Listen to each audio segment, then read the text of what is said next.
Showtime!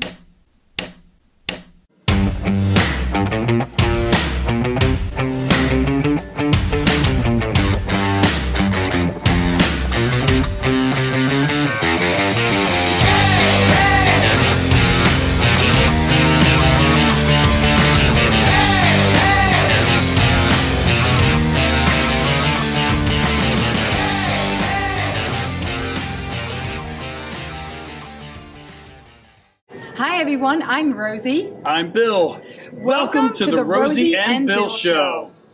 This week we are on the road at the Davenport Center for the Performing Arts in Pottstown, Pennsylvania, where we have backstage passes. We're going to be talking with musician and author Bill Haley Jr. for the doo-wop soul and rock and roll concert. That's right, Rosie, and if that name sounds familiar, Bill Haley Jr. is the son of the legendary Rock and Roll Hall of Famer, Bill Haley of Bill Haley and the Comets. Can't wait to see Bill and get to talk to him, and you know what, Rosie? We better head on back there right now. See you backstage.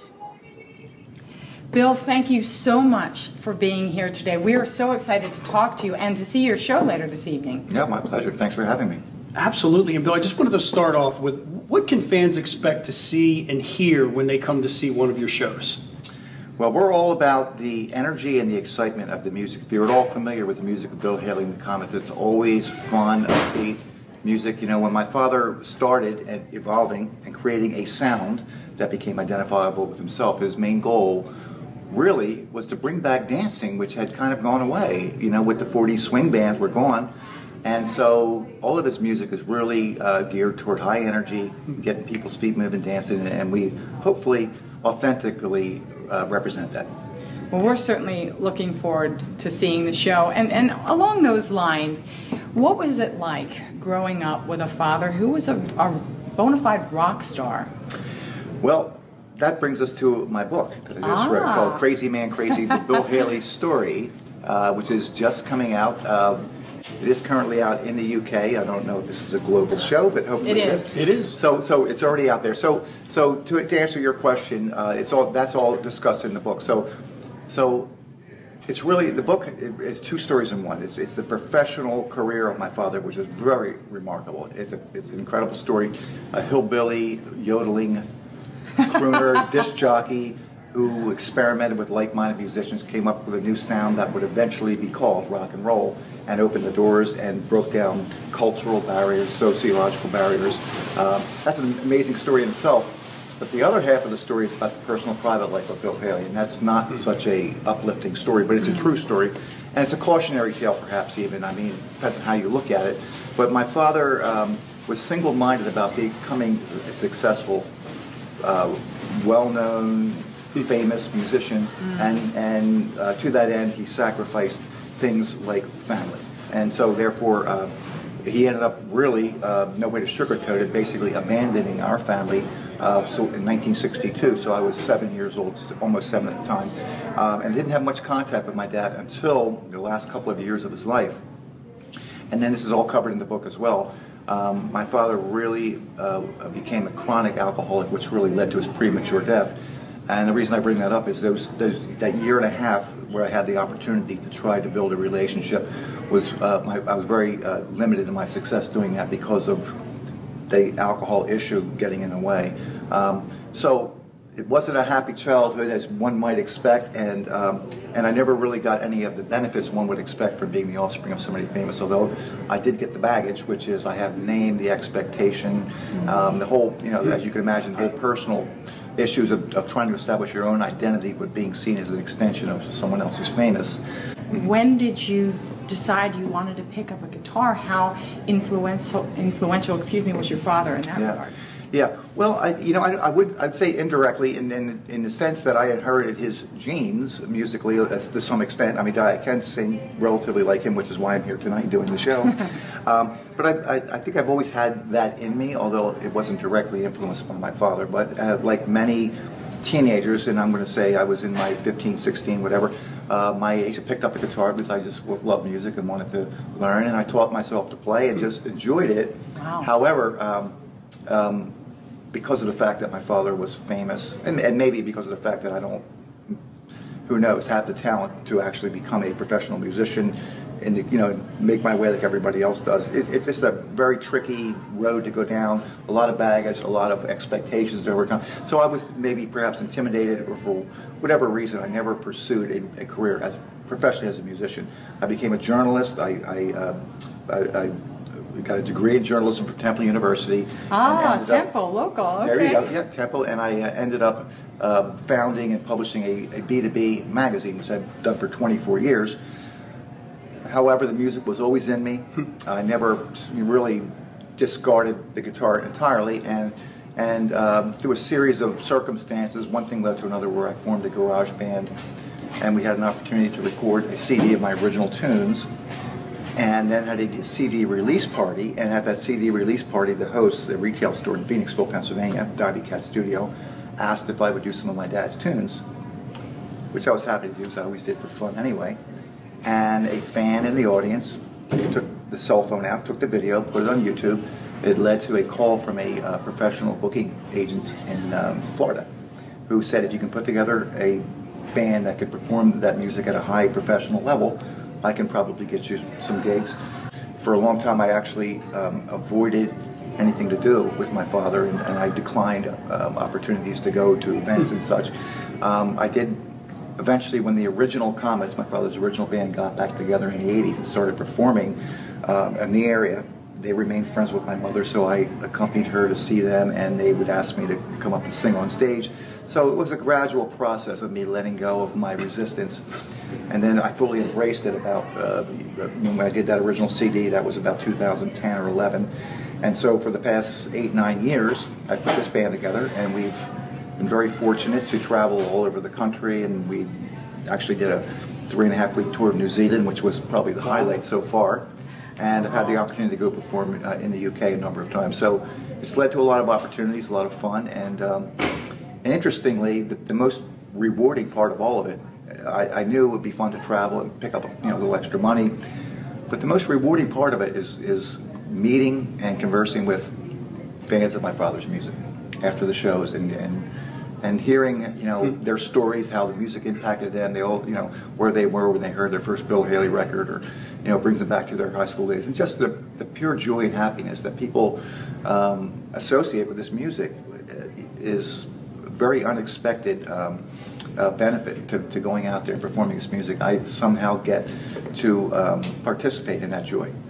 I have to tell you, Bill, that one of the things that as someone who's nowhere near that level, but I've dabbled in music here and there along the way, and Rosie and I have had conversations sometime about who's the father of rock and roll, and it's one of those things that can actually turn into some heated debates sometimes, depending on who you're talking with. Yeah.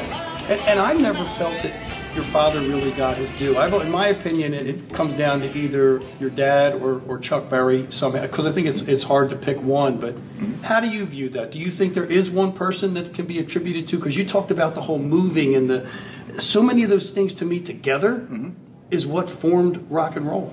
Yeah, so the way I kind of approach this and explain it is what became rock and roll. I mean, the most simplified explanation is the combination or the collision or the merging together of what we now call rhythm and blues, which back when my father was up and coming was called race music. That's how it was. And there was segregation culturally and sociologically.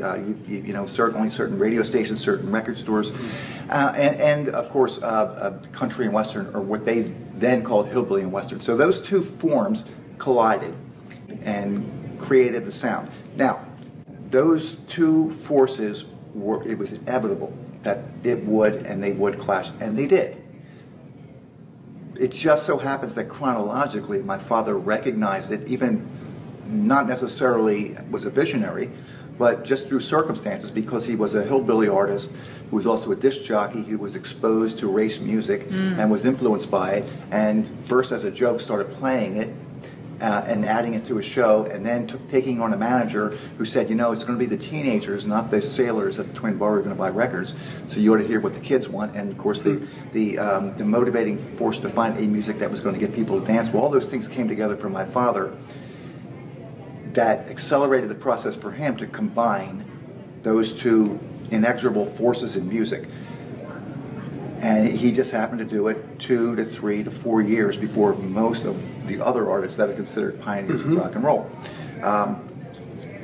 including Chuck Berry. I mean, even Chuck Berry had his first hit record in mid-55. And your father's was when?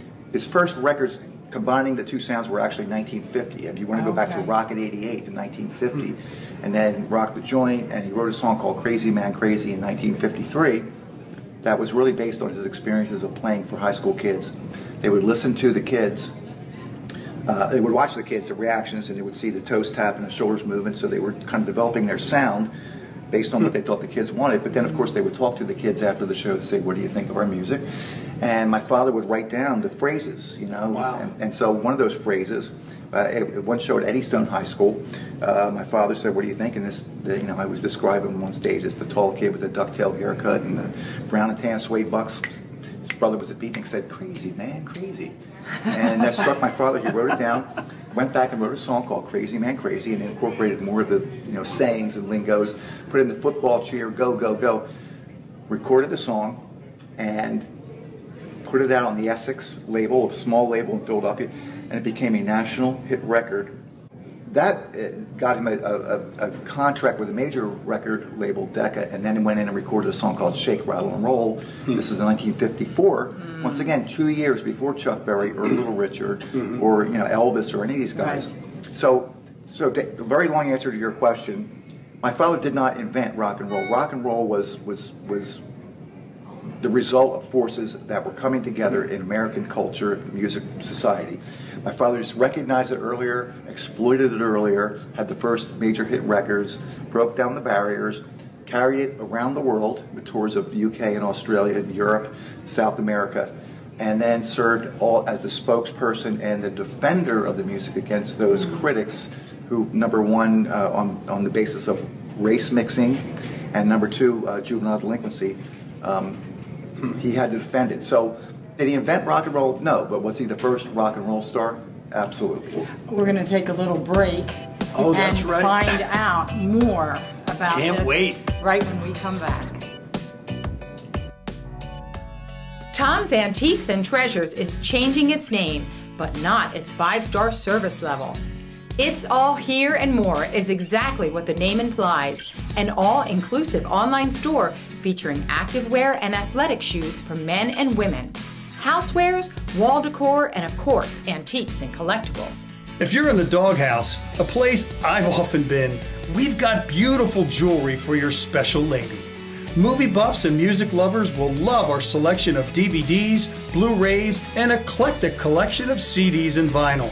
And for the sports enthusiast, we have team jerseys, sports memorabilia, and barware. Every order is exactly as advertised, packed and shipped with care, and will arrive on time and intact. So no matter what you're looking for, you'll find it at It's All Here and More.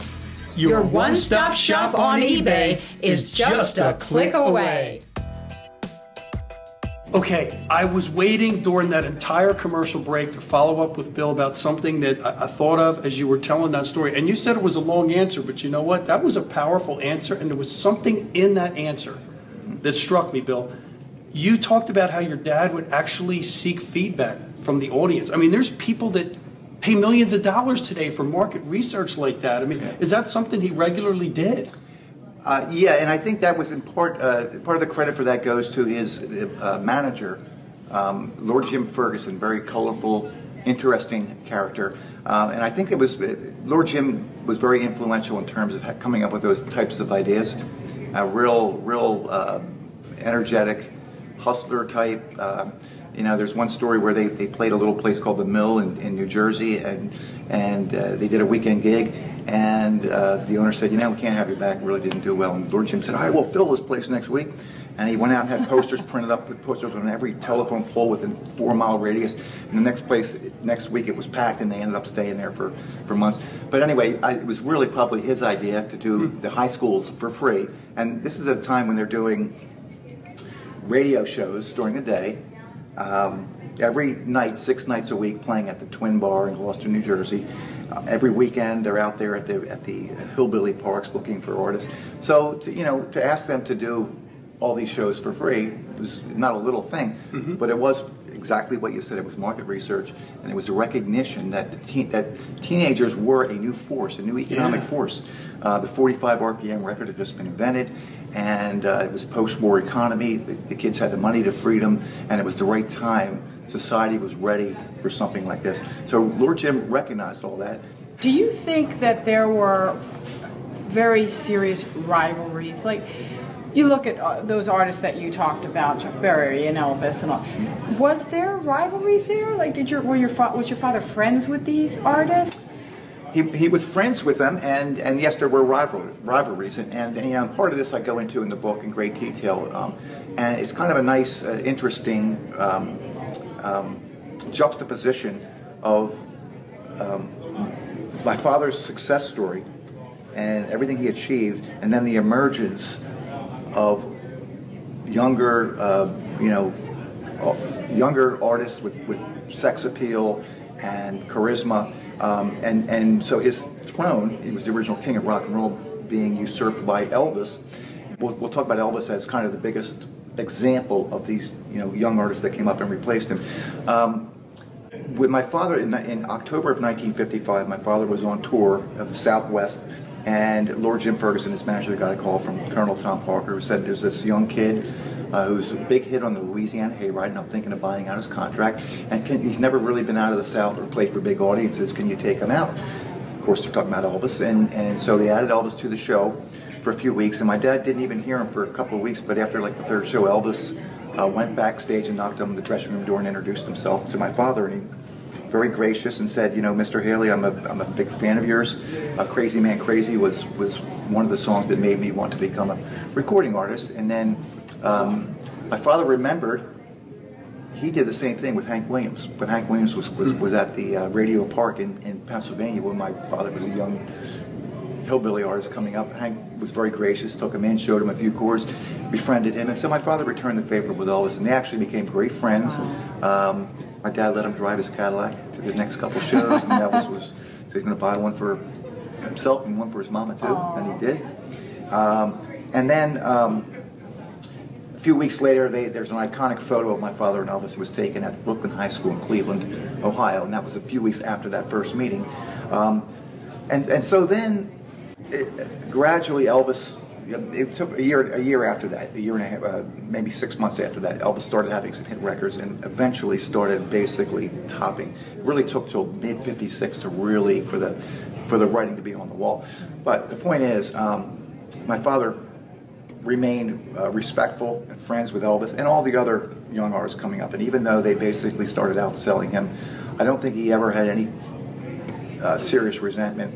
And interestingly to me, in 1958, after my father was no longer having the major hit records in the U.S., I mean, his last big hit was Skinny Minnie in '68, and it went to number 20-something, I think. And they were doing a tour of Europe, and it was just a disastrous tour. Once again, all this is covered in the book, and it's an interesting little side story. But things were not good in the marriage at home. They went to Europe, and Elvis was stationed in Germany at the time, and came back to see my father in Stuttgart. And came backstage to see him, and my father said, I don't want to see anybody. Well, Elvis came back, and Elvis said, Bill, if it wasn't for you, I'd probably still be driving an electric truck in Tennessee. And so he picked him up at the very lowest point in his career. So there was this very reciprocal relationship between my father and the other rock and roll pioneers. So I don't think there was so much jealousy. Of course, there were big egos involved, and in some of these shows, Chuck Berry or Little Richard, I want to be billed first, or I want to be the last one to go on. Those kind of things happen, but always. My father was always very professional, very gracious, and I've never encountered any incidences where there was any ugliness in terms of his relationship with his fellow rock and roll pioneers. Fast forward to the mid-1970s, there was a television show that I'm sure 90% of our audience will know about, but maybe not everyone, Happy Days. I don't know where you were in your life at that point, maybe high school or something. Yep. That was the show to watch as a teenager back at that time. Yep. How did it feel, even in spite of maybe the absence of your father and the deterioration of that relationship at the time, how did it feel to turn on the TV, see that record come down, and hear your father singing Rock Around the Clock? Yeah, it's a very strange mixture of feelings for me, because there's a profound sadness, you know, just because of the circumstances. But there's also enormous pride. You know, that's my dad, and it's pretty tremendous what he did. So I would have to say I simultaneously experienced those that very, very highs and very, very low lows at the same time. Is there something about you, and you've had, like you said, you were a journalist, you've got the B2B publication you've had out there for years. Is there something about you that maybe folks don't know that you'd like them to know? I don't know. I don't think so. You know, I'm an open book. I always have been. So that's my, you know, my career has been in journalism, and but this book has been a lifelong goal of mine and a lifelong project, and truly I am hoping that it is successful, and that it leads to more opportunities for the band, for speaking engagements, or you know, whatever the case may be, for several reasons. For personal reasons, because, you know, obviously I want to reap the rewards of my efforts, you know, financially and otherwise. But more importantly, I do think, and you alluded to this earlier, for several reasons, some of which my father is responsible for, some of which are beyond his, you know, you can't blame him. He has not been given the full credit for what he did, the amount of effort. He's generally seen as kind of a blip on the radar, an accident, you know, a guy who got lucky with a hit record. There's so much more to it than that, and he deserves so much more credit, in spite of the fact that in his personal life there are things that he should not be proud of. But to me, I think if I can in some way help to see that he does get credit for the tremendous things he did accomplish, and particularly, you know, the amount of joy that he's brought. But not only that, I mean, and you can debate this, but you know, a tremendous change happened in our society from in between World War II and where we're at now, and rock and roll music played a large part in that, and my father's efforts to initiate that played a large part in that. So I mean, it's really a very profound impact that he had on society, and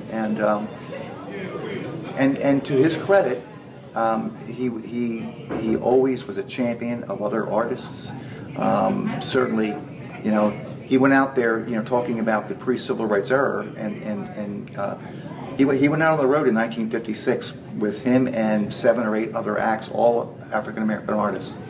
And he saw the discrimination, and, you know, they had to, you know, eat out the back door of the kitchen of the restaurants, and sleep on the bus, and but he endured death threats. A bomb was put under a stage in Greenville, South Carolina, when he performed, and he was always asked these questions, and so he really endured and sacrificed a lot to further not just his own career, but the cause of music and the larger cause of a more open-minded society where we embrace all forms of music and become colorblind to race.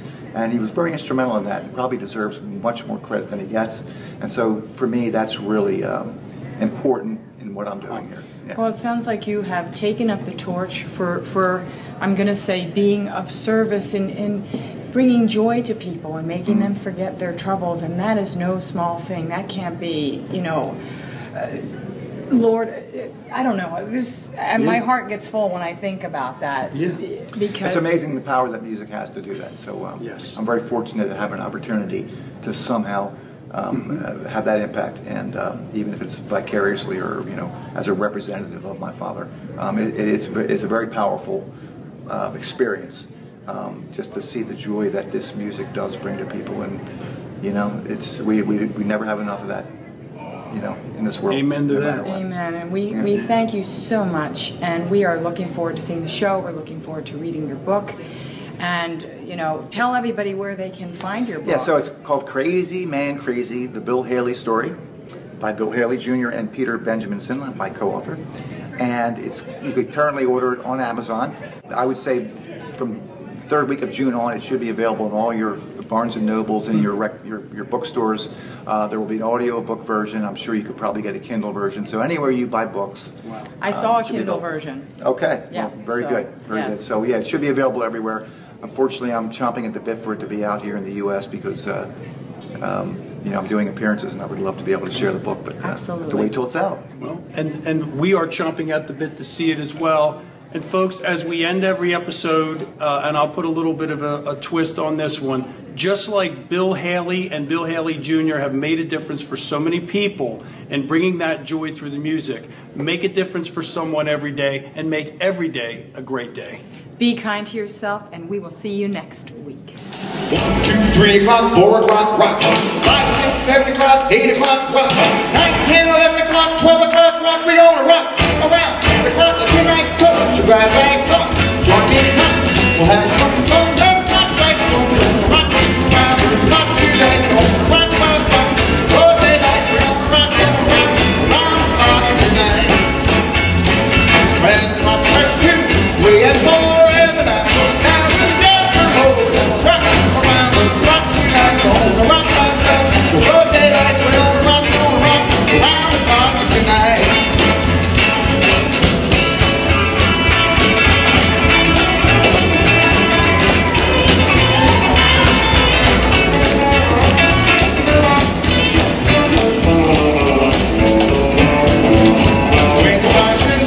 Six and 7, right in 7, gonna rock around the clock tonight, gonna rock, rock, rock, the whole day night, we're gonna rock around the clock tonight. When it's 8, 9, 10, 11, 2, I'll be going strong.